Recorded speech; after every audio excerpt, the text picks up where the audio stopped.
All right, Ashwit, many thanks for joining us. Now, the Enforcement Directorate is likely to examine Gensol Engineering under the Prevention of Money Laundering Act. The move comes just days after the market regulator SEBI accused the company's promoters of diverting and misusing funds. Shivani standing by with some more trouble for Gensol Engineering. Shivani.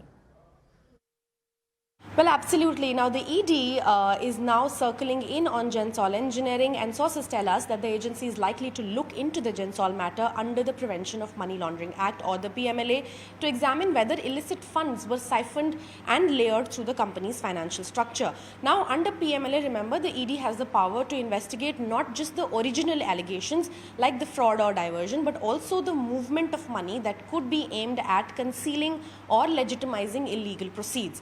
What's raised red flags is alleged fund diversion by Gensol's former MD Anmol Jaggi to Blue Smart, the electric mobility startup he co-founded, for personal gains, including purchase of a luxury property. Now, the ED yesterday itself confiscated a stake in the Gensol Engineering, allegedly held by a shareholder linked to the Mahadev betting app network.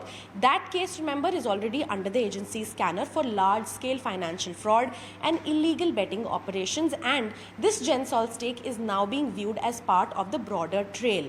The probe is still in its early stages, but sources say that the ED will likely reach out to regulatory bodies like SEBI and MCA for financial records and compliance history. If the ED finds grounds under PMLA, it could attach assets, freeze accounts, and even summon key individuals linked to the transactions. Remember, sources also told CNBC TV18 that MCA is now looking at the matter, and the ministry told us that they will take necessary steps and actions as and when needed. So this is now a full-blown multi-agency crackdown with SEBI, MCA and ED all looking into the different layers of the same puzzle, one that began with the promising EV startup but is now mired in allegations of financial misconduct. Back to you.